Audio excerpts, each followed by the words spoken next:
Have you ever heard people say, show me your friend and I will show you your future?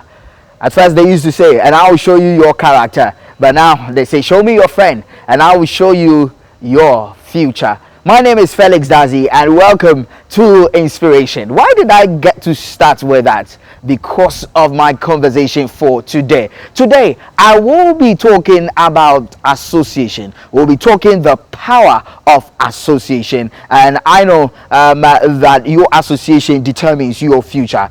We hear people say that when I see 5 friends of yours, I get to see where you are heading to in the near future. Well, today, I have with me here a great man of God. He is a great personality full of wisdom, and he'll be sharing something with us right here on Inspiration. If you're watching us on television, I want to say welcome to you. If you're watching us online, or if you're watching us on television, I should say alternatively you can join us on YouTube. There's something going on there. We want you to head straight to INSPIRATION, that is Inspiration with Felix Dadzie on YouTube. We want you to subscribe so that you can receive notifications there. All right, so make sure you subscribe. You go on there and then you will find the episode of this conversation right after it's shown on television. If you're watching us on TV, well, welcome to an exciting time. Watching us online, welcome to an exciting time, because I know you are going to learn something and you are going to be inspired. My guest for today is the resident bishop of Victory Bible International Church in Obuasi in the Ashanti region of Ghana. He is the bishop overseeing that place in Obuasi, and he's an author, he's a global speaker, and today, hearing from him, I know that you are going to be transformed and definitely you are going to be inspired, because that is what we do right here on Inspiration. Timely advice, timely wisdom, timely conversations, and I know that you are going to be inspired. Most definitely, I know you are going to be inspired. So my guest is ready. We'll go straight into the conversation. Bishop Dr. Elvis Kessey is my guest. After this break, I get to sit down with him and then we get to share on the power of association. Don't go anywhere. After this break, straight into action.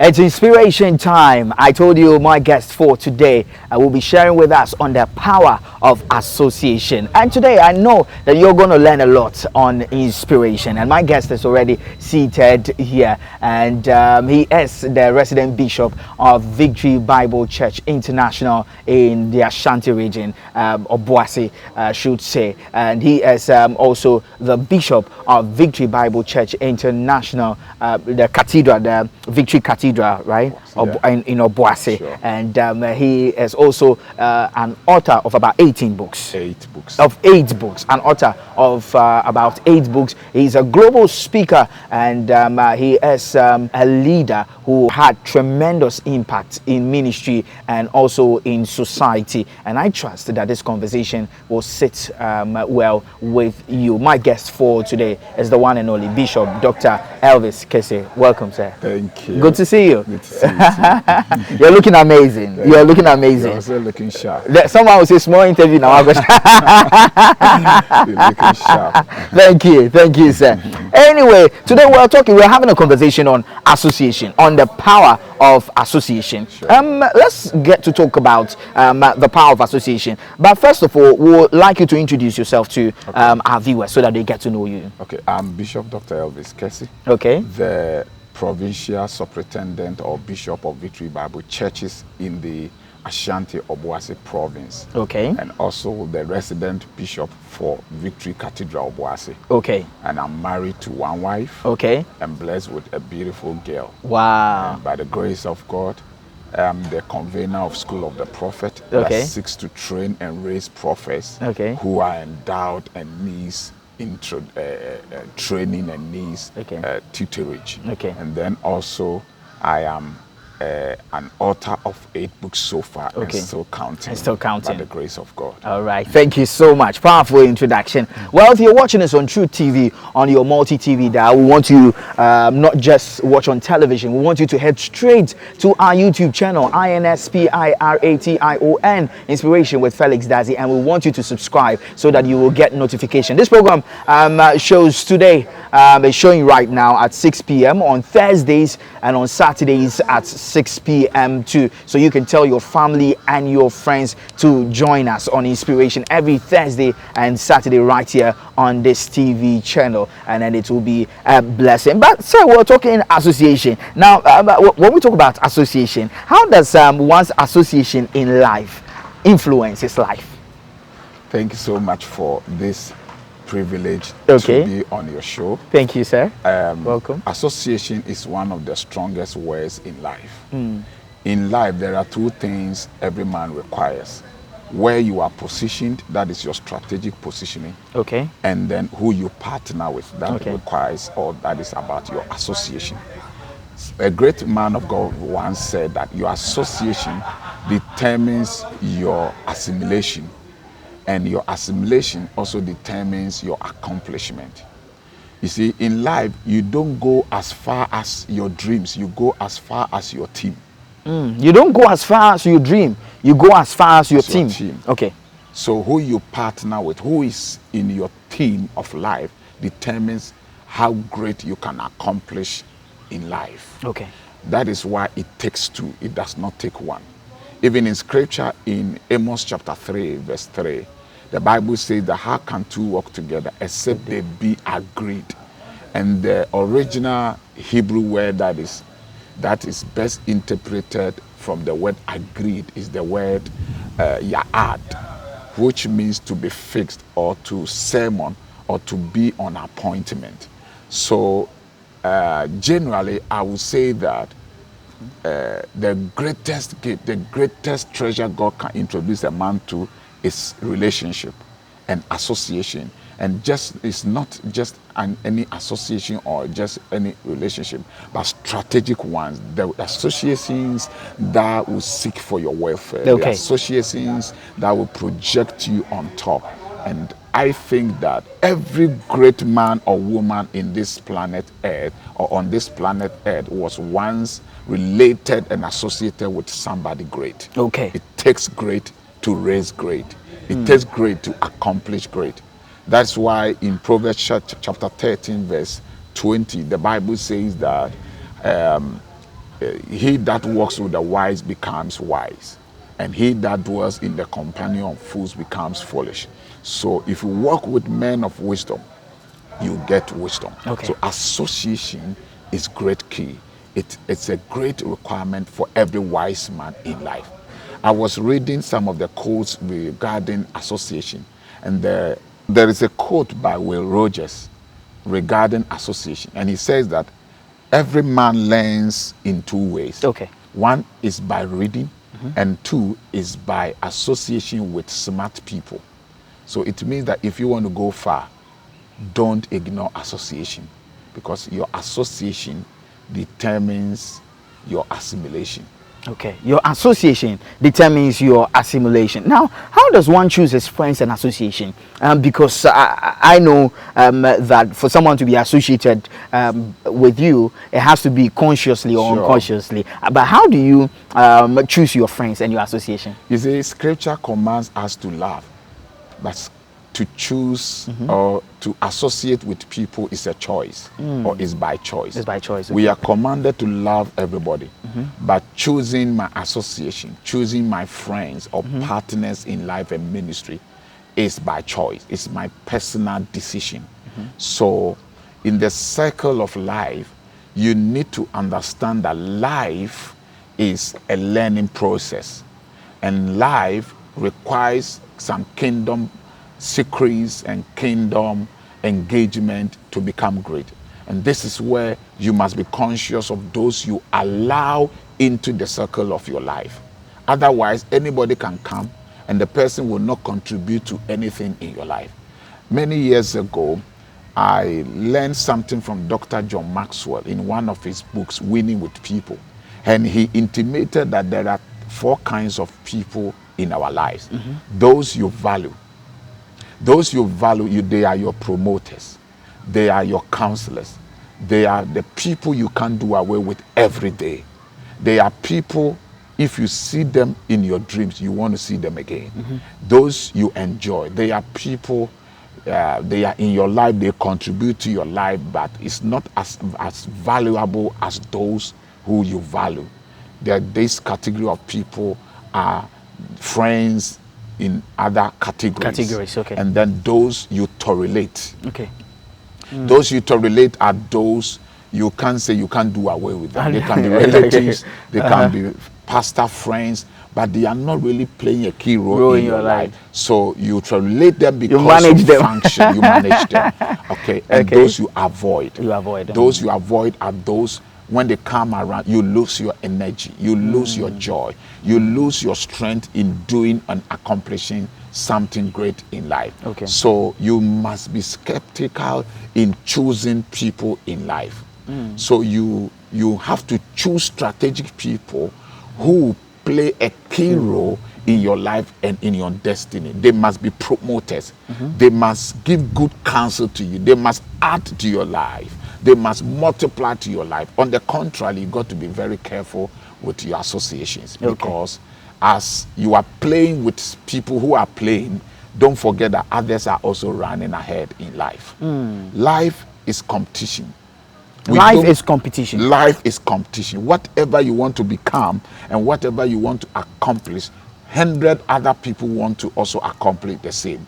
And the space for accomplishment is limited. So what qualifies you to that space is the kind of strategic people you have. And that is where wisdom comes to play. Jesus didn't choose just any people.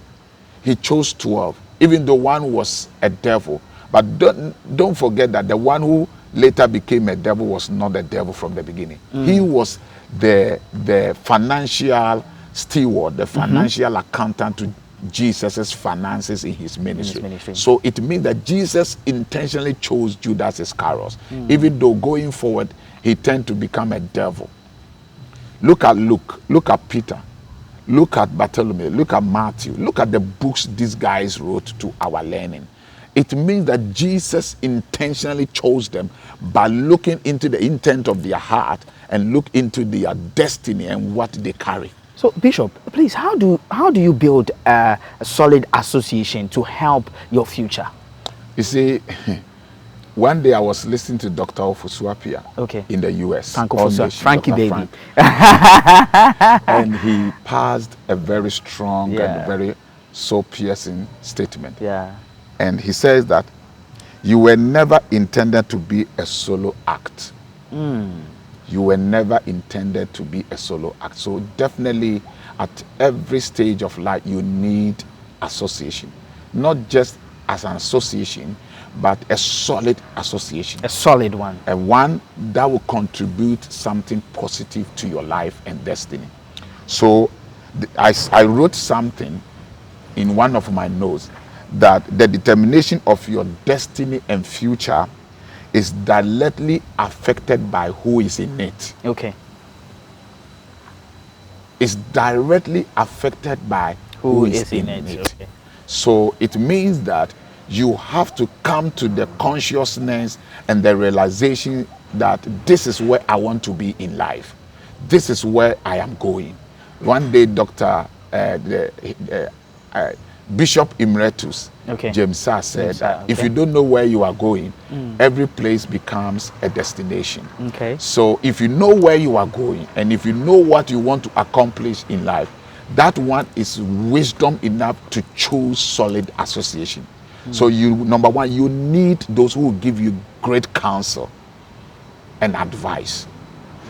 Number two, you need promoters. Number three, you need burden sharers. Those you can share your burdens with, and they are ready to just be part of your burden spree. Number four, you need dream makers. Those who will help your dream to be accomplished. And if you miss these categories of people, I think that you don't have solid association. Even when it comes to the issue of marriage, You don't just marry women or a woman just by beauty, just by her academic achievement or academic intelligence and so forth and so forth. You need to play all these factors in.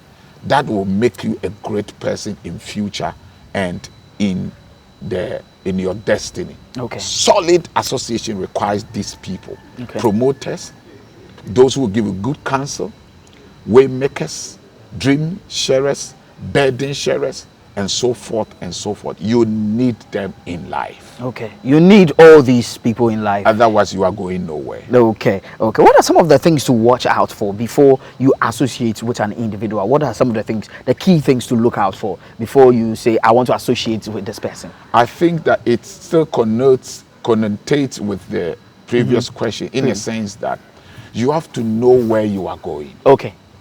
And if you know where you are going and the kind of future you want to become or accomplish, it will help you to choose the right partner. Let me say that you need fathers. Fathers who will not always be thinking about what they will get from you, but fathers who will also be burdened with the burden to see you rise and to become somebody great in life and in future.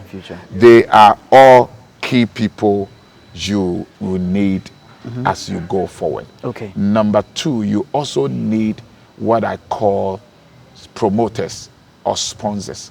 Like for instance, if you have 10 people who are ready to take your TV gift, your gift or your TV show to the next level, I think that no station can. Okay, you could easily open a TV station by yourself, and then also add some other flavors to it, and you will be on top to impact the next generation. So you need people who are willing to become your sponsors, your financiers, to share with you their God-given blessings and treasures, not only with their wisdom, but with their financial and material blessings also, to support you financially and to support you materially. Okay. You need them in life. You need them in life. Then you need people also who are strategically positioned in life based on what you want to become. Okay. If you want to become a future president, don't work with carpenters. That does not connotate that carpenters are not necessary. No. Don't work with drivers, because a driver is not taking you to be nowhere to become a president. Find politicians to work with. If you want to become a great prophet, surround yourself with prophets who are going somewhere. If you want to become a great bishop, a great person, surround yourself with these people. It's unfortunate that we have founders who don't surround themselves with those who are already founded a church. People who have started a business and they have not surrounded themselves with those who have gone ahead as masters in business.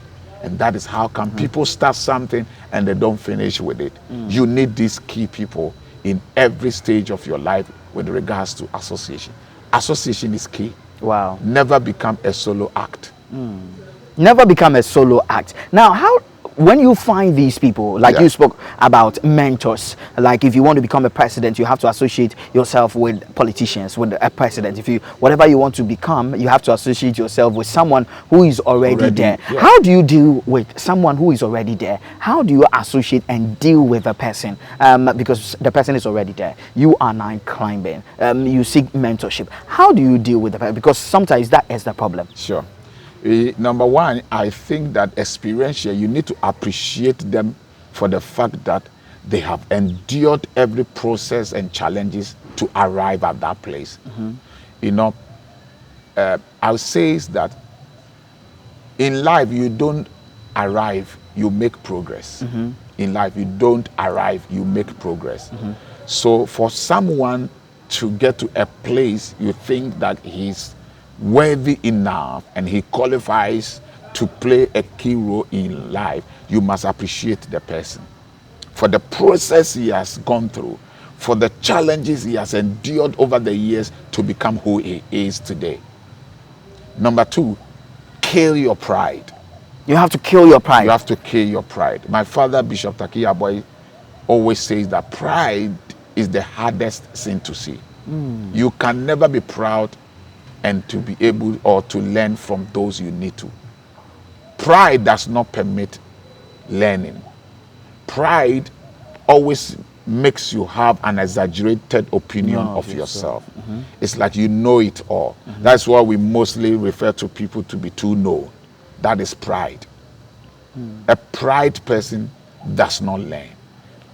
Kill pride and be humble that this person carries something I don't have, and I must kill my pride to learn from this person. Because for whatever you need, for whatever you require in this life has already been given to someone. Whatever you need, whatever you require has already been given to someone. For whatever you want to become, someone has already become that. It takes a doctor to teach a doctor. Okay? It takes a doctor to teach a doctor. It takes a pastor to train a pastor.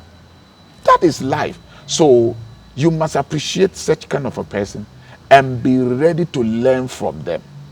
And this is a great wisdom. And that is one of the key ingredients that can give you a great future tomorrow. All right. So how do you even disassociate yourself from minds that hinder your future? Let me quote another thing from Bishop Dr. Ofusua Piafra. Okay.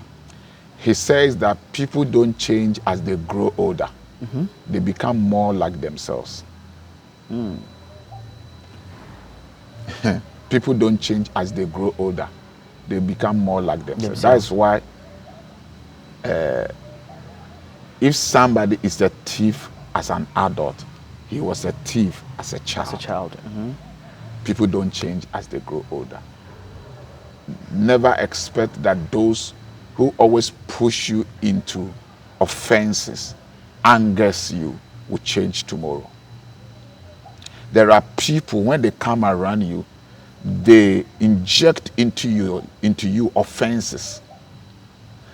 They always want to bring you to inherit their offenses, inherit their angers. For example, I can introduce you into my anger with someone, such that the person may not have offended you, but because I spoke ill about the person to you, you are angry with the person. Avoid this kind of people. They are poisonous. Any man or woman, irrespective of who he is, who always wants you to inherit their anger, their offenses with people, avoid that person. They will never introduce you or contribute anything meaningful to your life. And number two, those who always criticize other people destructively, avoid them. There are some people, they have made them demonic critics. Nothing would interest them for them to say that it's a great thing they have done. They will always criticize you. And when they come to your environment, you may have done something great, but they can only see the little that is wrong in it, that environment. I don't associate myself with critics. For example, if you come around me and you are always raising issues about some pastors and you want me to agree with you and to criticize along with you, you don't have the kind of party to that. I hate that. I will block you. I will just kick you out of my life. You may call me 100 times. I will not answer. The reason is that that is not what will help me to go to where I am going. You have no idea what people have gone through and are going through and have endured. So I think that if we will come to a place to appreciate ourselves with every little effort of our achievement, we will go far. And whatever someone has achieved and you don't appreciate, never expect to also achieve the same. That's true. Avoid those who instill offenses in you, those who always ignite bitterness in you against others, those who always criticize other people when they come around you, and those who don't appreciate people who have made it in life. Avoid them. They will take you nowhere. Avoid them. This is my humble submission to our viewers. Avoid them because they are your killers.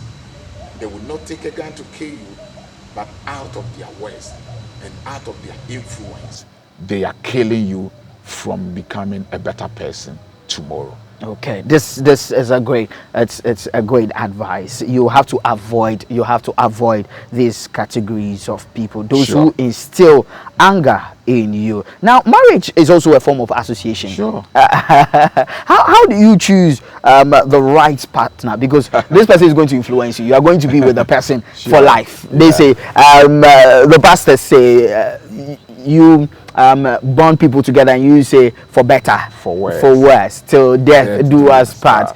So that means it's a forever association. Sure. Now, in this forever association, how do you get to choose your partner?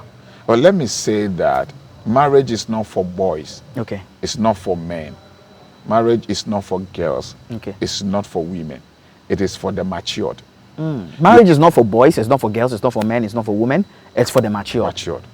Because age does not necessitate maturity. In our generation as we speak now, age is gradually becoming a number. That's true. Maturity is hard to find. Maturity is hard to come by. You must see to it that you are matured in the mind, matured to be able to manage yourself and to manage a woman or to manage a man. On the contrary, don't go for marriage. And somebody says that if you marry the wrong woman or the wrong man, you are finished. And if you marry the right partner or the right man or woman, you become complete. Marriage must not be part of the games you play and to rush into. Ask yourself, am I matured? Can I manage this woman? Am I matured enough such that if my wife or my husband angers me or wrongs me or offends me, I'm able to manage my anger, not to kill him or not to just divorce. And when you see what is happening in our world, it's so funny.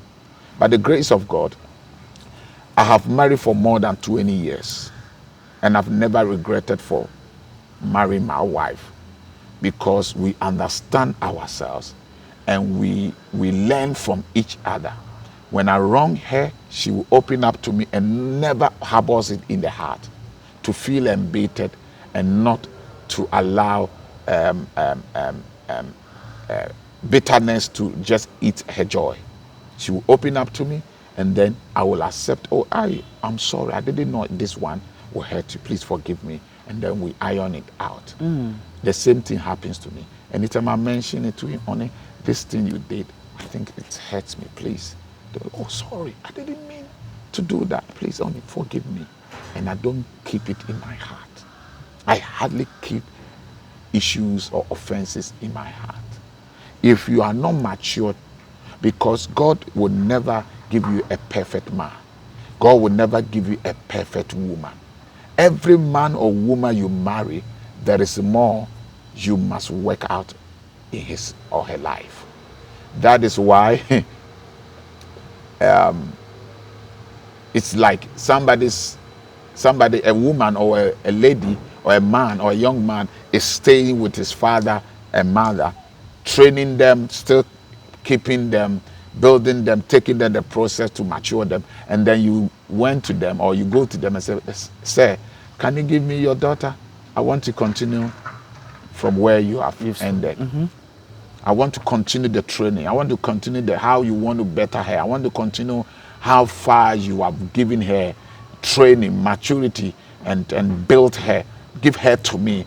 I am able to continue from where you were. And now you took this lady or this man and then began to show some of the traits and some of the behaviors and attitudes of her, and you are running away. Don't run away. It means that you were not mature. Maturity is key. It's not about the good job he or she has, her beauty, the man's wealth, and so forth. It's not about the muscles.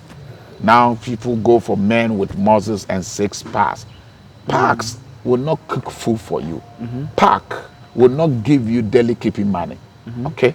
There are some of the men so to say, they have all these qualities these contemporary women require in their men. But you know, the kind of stupidity in their heart and in their behavior, you will not go, you will never dream to have such kind of a man, because they build in the outside, they don't build in their inside. And building one's life in the outside is nothing.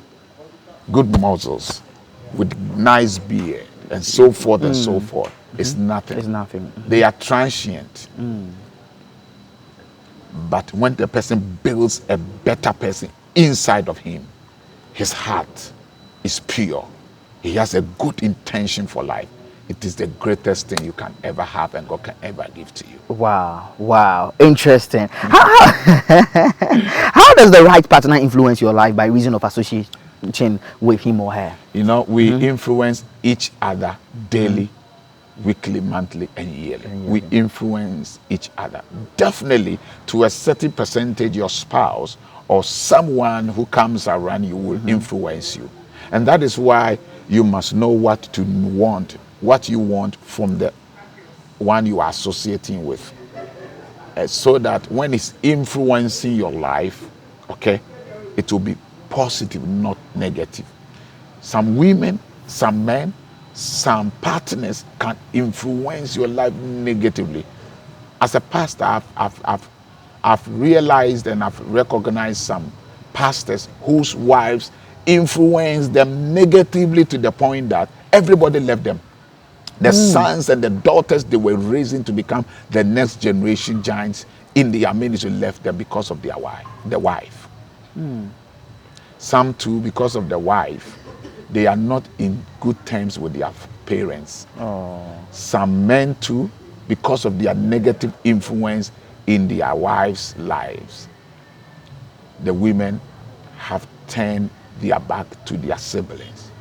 You know, if a man wants to influence you negatively, be in life, in ministry, and so forth, I think it's not the right spirit. You need a spirit that wants to influence you to achieve something great. My wife sometimes will talk to me, Daddy, I think the last time you authored 3 books is 2 years ago.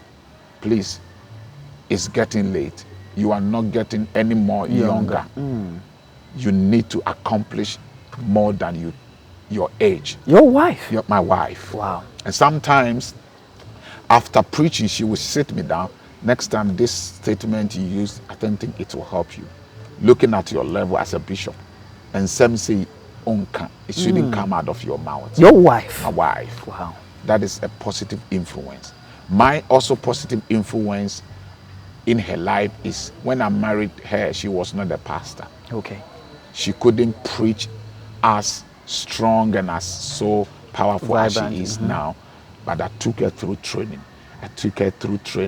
I made her go and study, go to Valley View University to do her degree, and then after that, do other Bible courses. Most of the conferences I travel for, whether in Ghana or outside Ghana, I'll make sure she goes with me so that she can also learn along. The reason is that where I want to get to, the first person in my life is God. The second person in my life is her. And the third person are others. So she is the most closest person to me. And if I miss her ability to influence me constructively, that is my end. That is my end. That's why I must grow along with her. There are a lot of pastors, they are growing, but they are not growing along with their wives or their spouse. Grow with your spouse, and the fruit is going to be the best thing you have ever desired for. Grow together with your spouse. Sure. And the fruit will be the best. Sure. I love that. And above all, seek the face of God to choose partners. Okay. Seek the face of God to show you which kind of partner to choose. And if you find somebody you think who can play a key role in your life, work yourself into the heart of the person. All right. Work yourself. Attend his conferences. Go around him. Go and sow a seed to him. Go and be a blessing to him. Go to him in a way to greet him. and so forth and so forth. You'll get there. All right. Now, association in church. How do you choose your association in church, and how do you relate with people in church? How do you relate to people at work, and how do you relate to people in a new environment? In one of my books, I categorize our associations into 3. Number 1, your seniors. Number 2, your colleagues or confidants. And number 3, your juniors or subordinates. Let me start by saying that what you can learn from your seniors is incomparable to what you can learn from your colleagues and juniors. In your relationship or in your association with colleagues, there are 3 things that comes to play. Number 1, you can share things in common. Number 2, there is competition. And number 3, there can be a pull down among colleagues. Colleagues, exactly. Your colleagues can pull you down. There could be a high rate of competition, and you can share something in common with them, learn from each other. Your juniors always draws from you. Your subordinate, they always draws from you. But your seniors, you will draw from them, you will learn from them, you will take maximum counsel from them. So in wisdom, know which kind of person is he or is she. You must open your door or your gate to the person in your life. For example, I have pastors under me. There are some conversations I don't entertain them in, especially when it has to do with senior ministers. I don't entertain them. I don't discuss senior ministers or mostly other pastors with my pastors. I don't discuss my pastors who are under me, with church members, irrespective of who you are, how you contribute to my ministry financially or the kind of counsel. You are not my friend as a church member. No church member is my friend. It can be the greatest mistake you can ever make, because trusting him to disclose something that